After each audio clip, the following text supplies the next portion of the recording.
High hi everyone, good morning. কেমন আছো তোমরা সবাই? আশা করি তোমরা সবাই খুব ভালো আছো, আমরাও ভালো আছি। তবে তোমরা এতদিন ধরে ইনক্লুডিং আজকে এই ভিডিওটা তোমরা কাল দেখতে পাবে, গতকালকের ভিডিও পর্যন্ত তোমরা পুরনো ভিডিও দেখেছো। আজ থেকে তোমরা নতুন ভিডিও দেখতে পাবে। তো শরীরটা প্রচণ্ড খারাপ চলছিল কয়েকদিন ধরে, পেটে ব্যথা, সর্দি, জ্বর, এই ওয়েদারটা এতটাই খারাপ। এই সমস্ত কিছু করতে করতে শরীরটা পুরো আমার একদম কি বলবো, সেই মনে হচ্ছিল জগদ্দল হয়ে গেছে আমার শরীরটা। যতই ঠেলে আর কি চেষ্টা করছি যে শরীরটা যাতে একটু উঠুক, একটু যেন আবার এনার্জেটিক হই, কিন্তু কিছুতেই হতে পারছিলাম না। তো ফাইনালি মনে হচ্ছে শরীরটা একটু আর কি তার থেকে একটু বেটার হয়েছে। তো শরীরটা এতটা খারাপ ছিল বলেই সেই পুরোনো ভিডিওগুলো তোমাদের সাথে শেয়ার করছিলাম, এবং নতুন ভিডিও করার কোনো কিছু ক্ষমতা আমার ছিল না, আর পুরোনো ভিডিওগুলো এডিটিং করে তোমাদের সাথে শেয়ার করাও হয়নি। তো সেই সব কিছু মিলিয়ে তোমরা পুরোনো ভিডিওগুলো দেখছিলে। কিন্তু আজকে মেবি 11 তারিখ, আজকে হচ্ছে রবিবার।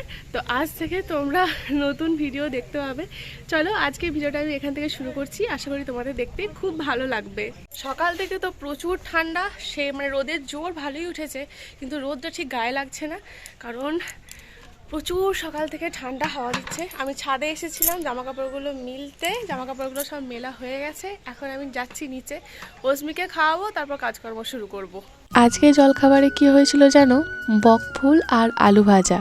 এটা এর আগে আমি একদিন বানিয়েছিলাম, সেই দিন লাঞ্চ মেনু হিসেবে বানিয়েছিলাম, কিন্তু এই জলখাবারে এটা প্রথমবার বানাচ্ছি। কারোরই এখন জলখাবার খাওয়া হয়নি, অস্মিই প্রথম। ওকে খেতে বসিয়ে আমি গিয়েছিলাম একটুখানি ঘরটা পরিষ্কার করতে। কাজের দিদি সকালবেলাতে কাজ করে উনি চলে গেছেন, কিন্তু তখন অস্মি ঘুম থেকে ওঠেনি, তাই এই ঘরটা আর ঝাড় দেওয়া মোছা কোনো কিছুই হয়নি। সেই জন্য ভাবলাম অস্মিকে ওর বাবার কাছে খেতে দিয়ে এসেছি, কারণ এখন তোমাদের দাদা ভাই এবং আমার শ্বশুরমশাই ওরাও আর কি পরে আর কি অস্মির সাথে জয়েন হয়েছে জলখাবার খাওয়ার জন্য। তিনজনে মিলে যেহেতু জলখাবার খাচ্ছে, তো ভাবলাম যে অস্মির বাবাকে বললাম তুমি একটুখানি মেয়েকে দেখে খাওয়াও, আমি ঘরটা একটুখানি ঝাড় দিয়ে একটু মুছে নিই, কারণ ঘরটা একটুখানি এই ঝাড় মোছা না থাকলে আমার কীরকম একটা অগোছালো লাগে। তো সেই জন্য আর কি ভালো করে ঝাঁট মোছা করে নিলাম। জানো তো, মটরশুঁটির খোসা যত না ঘরের মধ্যে ধুলো ময়লা যাই ছিল না কেন, তার থেকে বেশি ছিল এই মটরশুঁটির খোসা। এই গত শনিবারের হাট থেকে তোমাদের দাদাভাই বেশ অনেক মটরশুঁটি নিয়ে এসেছে, এই কয়েক সপ্তাহ ধরেই নিয়ে আসছে, তোমাদের সাথে শেয়ার করা হয়নি। আর এই আমাদের মহারানী আর অস্মির দাদু, এরা দুজন এত মটরশুঁটি খেতে ভালোবাসে, বাড়ির আনাচে কানাচে এখান ওখান থেকে শুধু মটরশুঁটির খোসা বের হচ্ছে। অস্মি তো মটরশুঁটি পেলে আর কিছুই চায় না, রাত দিন ছাড়াচ্ছে আর মুখের মধ্যে পুড়ে নিচ্ছে। যাই হোক, ঘরটা ঝাঁট মোছা করে আসার পরেতে দেখছি বাবার কোলের উপর উঠেতে নাচছে কি নাকি, উনি নাকি খাবেন না। ভাবো তো, মা না হলে এগুলো এরকমই হয়। যতই অস্মির বাবাকে আমি অস্মির খাবার দায়িত্বে দিই না কেন, অস্মির বাবা কিছুতেই অস্মিকে খাওয়াতে পারে না, আমাকে যেতেই হবে। যতই ভাবি যে অস্মি একটু নিজের হাতে হাতে খেয়ে নেবে, বা কেউ আছে আর কি ওকে একটুখানি খাইয়ে দেবে, তো সেটা আমার এখনও পর্যন্ত হলো না। মেয়েটা আমার 3 বছর প্লাস বয়স হয়ে গেল, কিন্তু তারপরও এই খাবার সময়তে মাকে একটু রাখবেই, কারণ মেয়ে যদি একটুখানি বলে যে বাবা আমি খাবো না, বাস বাবা গলে জল, আর খাওয়ানোরও কোনো দরকার নেই, বলবে ও যতটুকু খাবার খেয়েছে বাকি খাওয়ার দরকার নেই। কিন্তু আমার মেয়েকে যদি সারাদিন তুমি না খাইয়ে রেখে দাও, ও খাবারের জন্য কোনো কিছুই বলবে না। আমি আর কি করি, সমস্ত কাজ পেন্ডিং রেখে এখন ওকে খাওয়াতে বসলাম। যতটুকু পারবে ততটুকু তো খেতে তো হবে। শুধু বদমাইশি অস্মি, আরে জিনিস দেখে যাও, কই গো শুনছো? ওর শোয়ানোর জায়গা পায় না, ঘুম পেয়েছে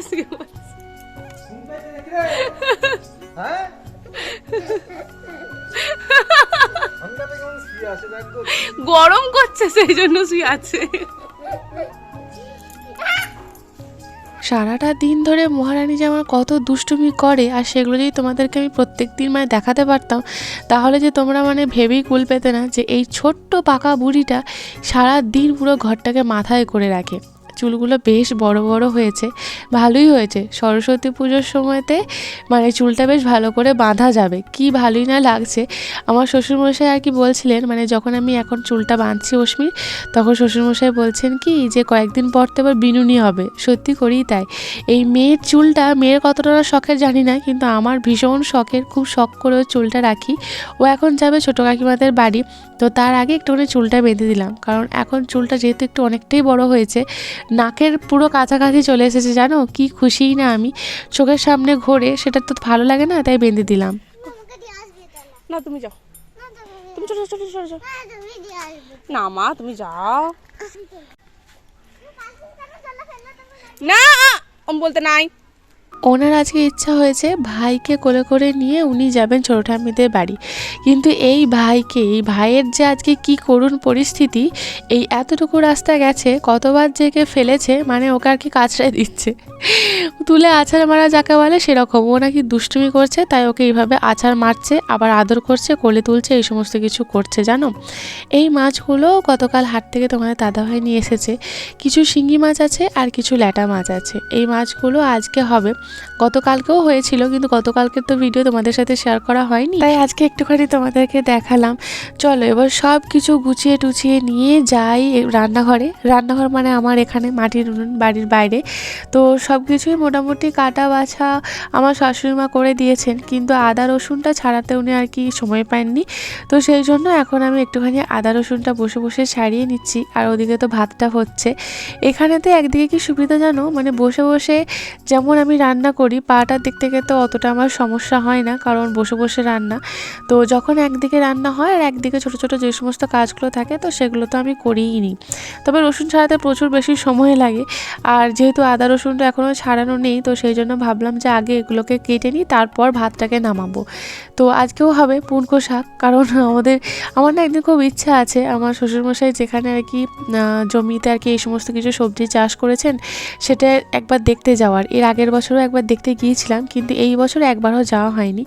দেখি যদি তোমাদের দাদাভাই একদিন নিয়ে যায় তো দেখে আসবো। তো তোমাদের দাদাভাই আমার সাথে তো যাওয়া, ও যদি নিয়ে যায় তবেই আর কি। তো সামান্য একটুখানি নুন দিয়ে আর ওই রসুন ফোড়ন দিয়ে তেলের মধ্যে দিয়ে শাকটাকে এখানে বসিয়ে দিলাম। আর আগে যখন আরও নরম শাকটা ছিল, কতই না জল বের হতো, কিন্তু এখন আমি ধীরে ধীরে এই মাটির উনুনের আঁচ কতটা থাকতে হবে, কিভাবে কি রান্না করতে হবে, সেটা যেহেতু এখন আয়ত্ত করতে পারছি, সবটা করে ফেলেছি সেটা বলতে পারবো না, কিন্তু চেষ্টা করছি, আর অনেকটাই আর কি কন্ট্রোলে আমার এসেছে। তো সেই জন্য অতটার আগের থেকে প্রবলেম হচ্ছে না জানো তো। রসুনগুলো মোটামুটি সব কিছুই কাটা হয়ে গেছে যতটা আমার পরিমাণ লাগবে। তো আদাটা আমি এখানেতে কেটে নিলাম, আর একদিকে শাকটাও ওলট পালট করে নিচ্ছি, নাহলে একদিকটা হবে আর একদিকটা হবে না। আদা রসুন এই সমস্ত কিছু এখন বেটে নেব, কারণ এই শাকটা হতে তো একটুখানি সময় লাগবে। তো যতক্ষণে এইদিকে হচ্ছে ওদিকে আমি আদা রসুনটাও বেটে নেব। আর তো তেমন কিছু বাটার থাকে না। আর অস্মি গেছে ছোটো ঠাম্মিদের বাড়ি, ও এখন আসবে না। সবারই মোটামুটি এখন জলখাবার খাওয়া হয়ে গেছে, আমারও জলখাবার খাওয়া হয়ে গেছে। আসলে আমি যখন জলখাবার খাচ্ছিলাম তখন তোমাদের দাদাভাই এসে ওই উনুনটাকে জ্বালিয়ে ভাতটাকে আজকে বসিয়ে গিয়েছিল, সেই জন্য আমাকে বলো তুমি রিল্যাক্সে খাও, ওইদিকে আমি ভাতটা বসিয়ে নিচ্ছি। তোমাদের দাদাভাই থাকলে না খুব হাতে হাতে হেল্প করে দেয় আমার, তো সেই জন্য মানে সব কিছু খুব আরামসে হয়, খুব ধীরে সুস্থে। নাহলে অন্য কোনো দিনগুলো জানো তো খুব হেডেক থাকে আমার। হেডেক এই জন্য বলছি, খুব তাড়াহুড়ো থাকে। আবার হয়তো রান্নাঘর থেকে মানে আমাদের বাড়ির ভেতর থেকে যেহেতু সমস্ত জিনিস আমাকে বয়ে এখানে নিয়ে আসতে হয়, আবার নিয়ে যেতে হয়, হঠাৎ করে মনে হয় কি যে একটা দুটো জিনিস আমি আনতে ভুলে যাই, আবার সেগুলো আনার জন্য বাড়ির মধ্যে দৌড়াতে হয়। তোমাদের দাদাভাই থাকলে সেই ছোটো ছোটো জিনিসগুলো আর কি আমাকে এনে দেয়। আজকে একটা 5 মেশালি ডাল করব। প্রচুর পরিমাণে এর মধ্যে সবজি আছে জানো, এত সবজি আছে তোমরা না গুনে শেষ করতে পারবে না। ডালটা অবশ্য প্রেশার কুকারে তোমাদের দাদাভাই সিদ্ধ হতে বসিয়ে দিয়েছিল, তো ওর বসিয়ে দিয়েছিল, আমি জাস্ট নামিয়ে নিয়েছিলাম, জাস্ট সিটিগুলো কয়েকটা গুনে। এই যে দেখো শাকটা আমার হয়ে গেল, খুব সুন্দর শাকটা আজকে হয়েছিল, মানে দেখিয়ে কত টেম্পটিং মনে হচ্ছে না। তো চলো এদিকে শাকটা আমার হয়ে গেল, আর এই যে সমস্ত মাছ, তখন তো জলটা খোলা ছিল সেজন্য অতটা ভালোভাবে তোমাদেরকে দেখাতে পারিনি। তবে শিঙি মাছ থেকে কিন্তু খুব সাবধান সাবধান, যদি একটা সুর ফুটিয়ে দেয় হাতে তাহলে তোমার ব্যথায় জ্বর পর্যন্ত চলে আসবে। তো সেই জন্য এই সমস্ত মাছ থেকে তো আমি একদমই দূরে। তবে শিঙি মাছগুলো আজকে হবে না, আজকে বেশিরভাগই ল্যাটা মাছ হবে এবং শিঙি মাছ শুধুমাত্র অসমির জন্য 2 পিসই দেওয়া হয়েছিল। তো এবারে আমি ডালটা বানাবো। তোমাদের দাদাভাই গেল মাছটা আমাকে বেছে দিতে।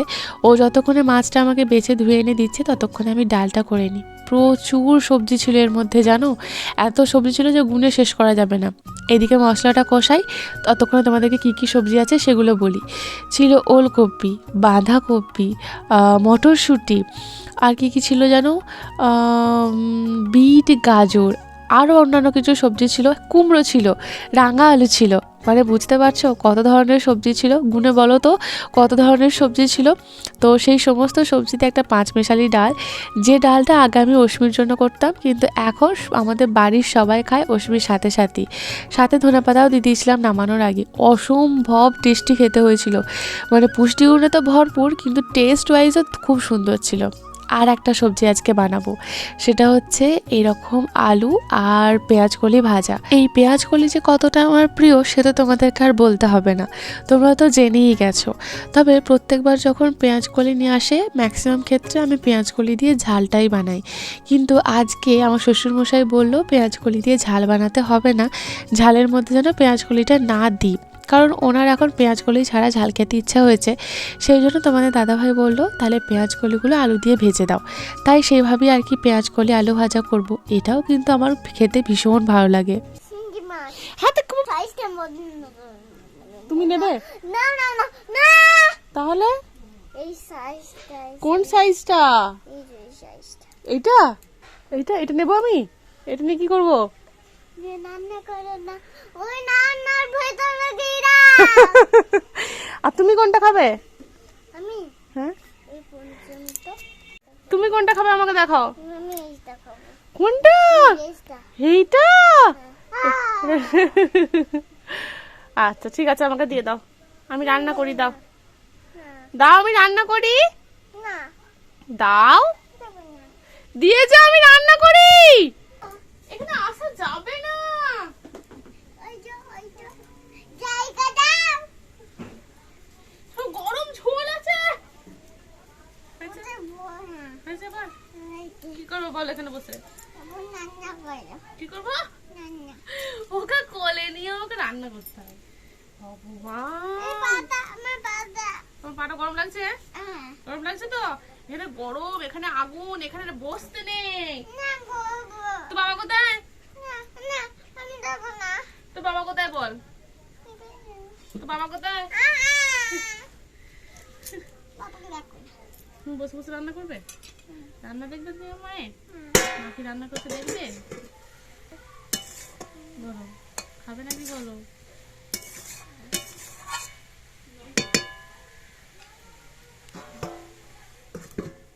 এখানে রান্না করতে আমার তেমন কোনো অসুবিধা হচ্ছে না, প্রথমের থেকে এখন অনেকটাই ধাতস্থ হয়ে গেছি, কিন্তু ভয়ের এই একটা জায়গা, যখন অশ্মির ঝোঁক ধরে আমার কোলে বসে রান্না দেখবে।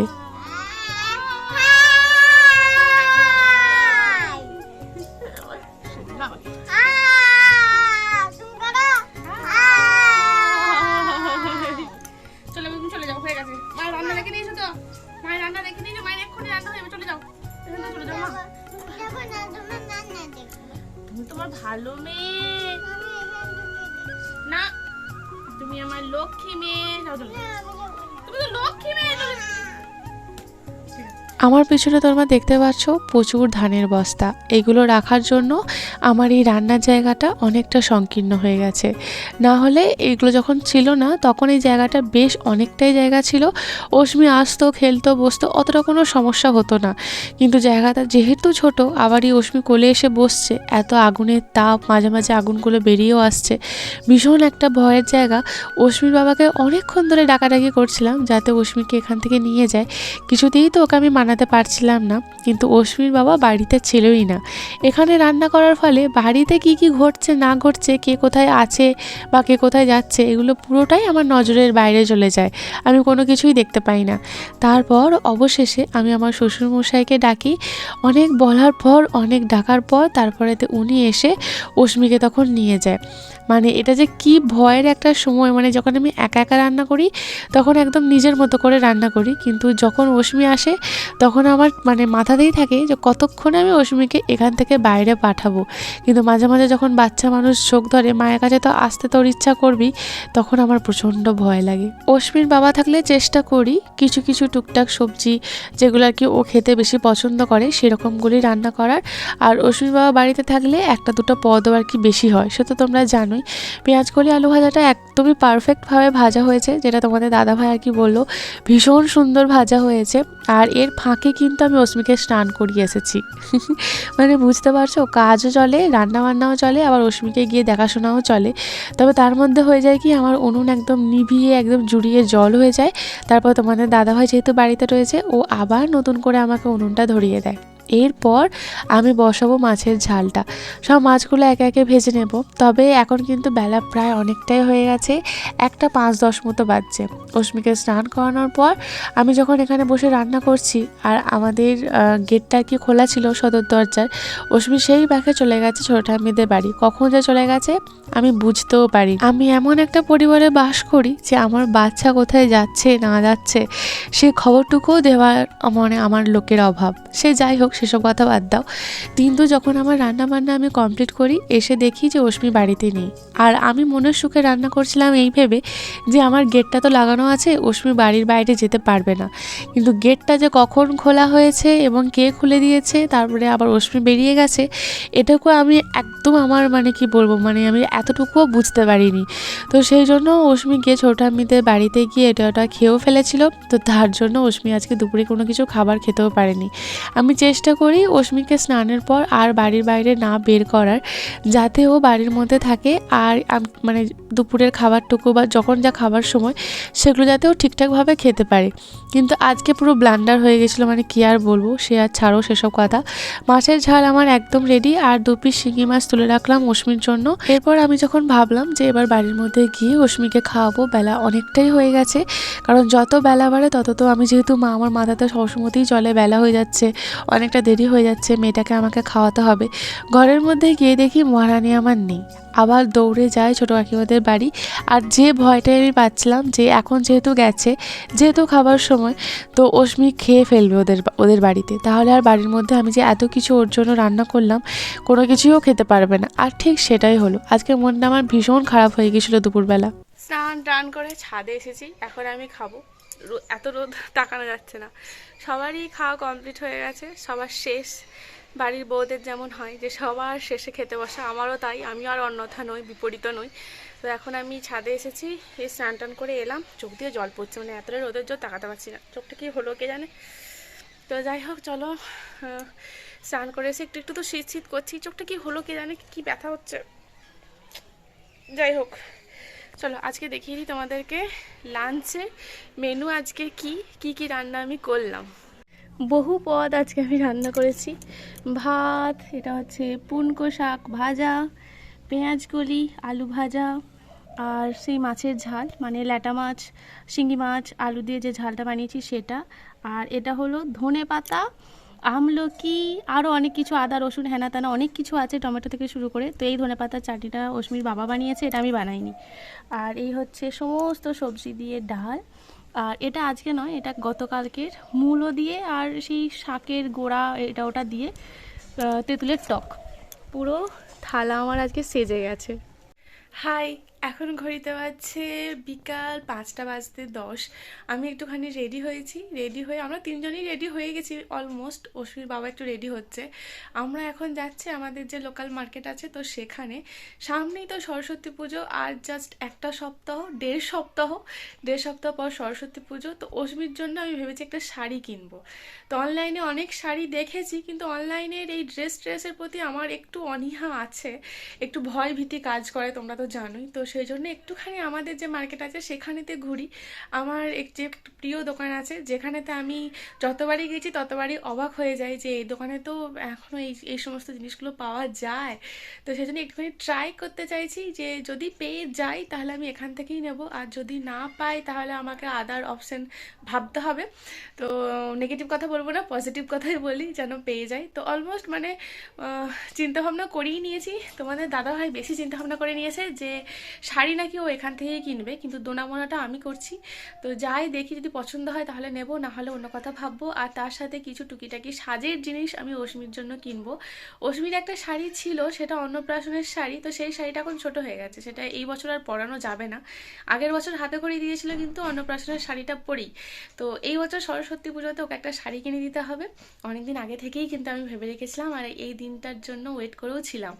তো শাড়ি কিনবো দুর্গাপুজোর সময় ভাবছিলাম, তারপর ভাবলাম যে না ঠিক আছে, দুর্গাপুজোয় প্রচুর ড্রেস হয়ে গেছে, আর পুজোতে ওকে শাড়ি কিনে দিয়ে লাভ নেই, কারণ কবে পরবে, পরার তো সময় থাকতে হবে। তো সেই জন্য কিনিনি, কিন্তু সরস্বতী পুজোয় শাড়ি ওকে একটা কিনে দেবো। চলো এখন আমরা যাই, গিয়ে একটু শাড়ি কিনি। আর শাড়ি কেনার বাহানাতে, একটু সাজগোজ কেনার বাহানাতে আমাদের একটুখানি ঘোরাঘুরি, খাওয়া দাওয়া এই সমস্ত কিছু হবে। চলো যাই। আরুষি মামা ঘর থেকে চলে এসেছে। এ আরুষি, তুই জানিস অস্মিত তোর জন্য কোনখানটা মন খারাপ হচ্ছিল, কোনখানটা ব্যথা হচ্ছিল, কোনখানটা ব্যথা হচ্ছিল তুই জানিস? কোনখানটা ব্যথা হচ্ছিল রে অস্মি? হ্যাঁ ওইখানটা ব্যথা হচ্ছিল জানো। শোনো, বলছে কি বলছে জানো তোমার মেয়ে? বলছে আরুষি মামার বাড়ি গেছে, ওই জন্য আমার এখানটা ব্যথা হচ্ছে। দেখো তাকাও, এইখানটা ব্যথা হচ্ছে। কোনখানটা ব্যথা হচ্ছিল তোর? আরুষির জন্য ওইখানটা ব্যথা হচ্ছিল, দেখেছিস? তোর জন্য কি কষ্টটাই না পেলো। এরপর থেকে তুই যখন মামার বাড়ি যাবি অস্মিকেও সাথে করে নিয়ে যাবি, ঠিক আছে তো? কি কষ্ট বাপরে, আমি তো হেসে হেসে অস্থির। আমি পরশুদিনে কালকে মামার বাড়ি গেছিলাম। আজকে আমি আমার ভিডিওতে যার নাম নেব তিনি হলেন আত্রেয়ী রয়। তিনি বলেছেন, জানো সুমনা, তুমি এত সাধারণ ব্লগ দেখাও বলি তোমার ভিডিও দেখতে আমার এত ভালো লাগে। এত শো অফ, এত বিলাসিতা আমার ব্যক্তিগতভাবে একদম দেখতে ইচ্ছে করে না। তোমার এই সাধারণ গ্রাম্য জীবন আমাকে চুম্বকের মতো আকর্ষণ করে। খুব ভালো লাগলো ব্লগটা। তোমরা খুব ভালো থেকো, বর মেয়ে সবাইকে নিয়ে সুখের সংসার করো, আগামী জীবন আনন্দে ভরে উঠুক। আর হ্যাঁ, কোনোদিন বদলে গিয়ে অন্যদের মতন ব্লগ করো না, এই রকমই থেকো। কিছু কিছু কমেন্ট থাকে যেগুলো মন ছুঁয়ে যায়, সেই রকমই এই কমেন্টটা। যাই হোক, তোমাকে অসংখ্য ধন্যবাদ আমাকে আমার মতো করে বোঝার জন্য এবং আমাকে আমার মতো করে ভালোবাসা দেওয়ার জন্য। অসংখ্য অসংখ্য ধন্যবাদ আমার পাশে থাকার জন্য। দোকানে এসেছি, অস্মির জন্য কিছু শাড়িও আমার পছন্দ হয়েছে জানো তো। তো তার মধ্যে একটা শাড়ি নিয়েছি এবং তার সাথে অস্মির জন্য একটা প্যান্ট এবং আমার জন্য একটা লোয়ারও কিনেছি প্যান্ট। কারণ এই প্রচণ্ড শীতে আমার প্রচণ্ড কষ্ট হচ্ছিল, যেটা তোমাদের দাদাভাইকে আমি সেভাবে বলিনি, কিন্তু না বলতেই এমন একটা মানুষকে ভগবান আমাকে দিয়েছেন যার জন্য আমি কি বলবো। যাই হোক, তো সে বুঝতে পেরে নিজেই আমাকে বলছে এরকম একটা কিছু প্যান্ট বা লোয়ার কিছু নিতে। যদিও আমি ভেবেছিলাম যে এই বছর যা হয়ে গেছে, যেহেতু আর শীত জাস্ট আর কয়েকদিনে, তারপর তো শীত কমতে শুরু করবে, এই বছর আর কিছু নেব না, যদি নিতেই হয় সামনের বছর নেব। কিন্তু উনি জোরাজুরি করাতে এই বছর আমি নিতে বাধ্য হলাম। যাই হোক, এটা আমার খুব দরকার ছিল, কারণ প্রচণ্ড শীত করছিল। আর আমি যে কর্ডসেটগুলো বাড়িতে পরি সেগুলো খুবই পাতলা, আর ওপরের সাইডে তো আমি মানে সোয়েটার বা চাদর এটা ওটা পরি, কিন্তু প্যান্টের দিকটা প্রচণ্ড আমাকে ঠান্ডা লাগছিল। তো সেই ঠান্ডার হাত থেকে বাঁচার জন্য এসে গেছে আমার কাছে জিনিস। এরপর আমরা একটা রেস্টুরেন্টে এসেছিলাম রোল খেতে। তোমাদের দাদাভাই আমাকে আর রশ্মিকে বসিয়ে দিয়ে তিনি চলে গেছেন কিছু মুদিখানা গোলদারি জিনিসপত্র আনার জন্য। যদিও গোলদারি মাসকাবাড়ি আমাদের যে সমস্ত বাজার হয় সেগুলো আগের দিনও হয়ে গেছে, তবে দুটো একটা জিনিস মিস হয়ে গেছে, তো সেইগুলি আনতে গেছে। তোমাদের দাদাভাই ফাস্টফুড ভীষণ রকমভাবে অ্যাভয়েড করছে, সেই জন্যই এতটা রোগা হতে পেরেছে। তবে আমার দিক থেকে এরকম না, আমার তো ভীষণ ভালো লাগে এইসব খেতে, আর তার সাথে আমার মেয়েটাও যোগ দিয়েছে আমার সাথে। তো সেই জন্য অস্মি আর আমি এখন বসে বসে রেস্টুরেন্টে রোল খাচ্ছি, আর তখন তোমাদের দাদাভাই বাজার করছে। রোলটা কিন্তু খুব সুন্দর বানিয়েছিল। এবং এই দোকানটা বা এই রেস্টুরেন্টটা অশ্মির বাবার বন্ধুর একটা সমস্যা হয়েছিল। রোল আমাদের কখন খাওয়া হয়ে গেছে, এদিকে আমার কাছে একটা টাকাও নেই, তোমাদের দাদাভাই আসতে দেরি করছে। বুঝতে পারছো আমার মনের ভেতর কী ফিলিংসটা চলছিল, যে রোল আমাদের কখন খাওয়া হয়ে গেছে, এতক্ষণ ধরে আমরা জায়গা দখল করে বসে রয়েছি, একটা টাকাও দিচ্ছি না, এবং তোমাদের দাদাভাইকে আমি ফোনে পাচ্ছি না। সে একটা কি বিশ্রী ব্যাপার, একটা টেনশনের মধ্যে পড়ে গিয়েছিলাম। তারপর তোমাদের দাদাভাই আসতে, সে আমার দিক থেকে তো একটুখানি ঝড় তো বইলই তোমাদের দাদাভাইয়ের ওপর দিয়ে, সে আর কি করি। তারপরও টুকিটাকি কিছু কাজ ছিল, অশ্মির সাজ টাজ এটা ওটা নিয়ে বাড়ি ফিরেছি। বাড়ি ফিরতে বেশ অনেকটা লেট হয়ে গেছিলো, তবে সাথে নেওয়া হয়েছিল মুড়ি। এই যে কালো ব্যাগটা, এই পুরো ব্যাগটার মধ্যে ছিল মুড়ি, জানো তোমরা। আজকের ভিডিওটা এই পর্যন্তই, আবার দেখা হচ্ছে খুব তাড়াতাড়ি।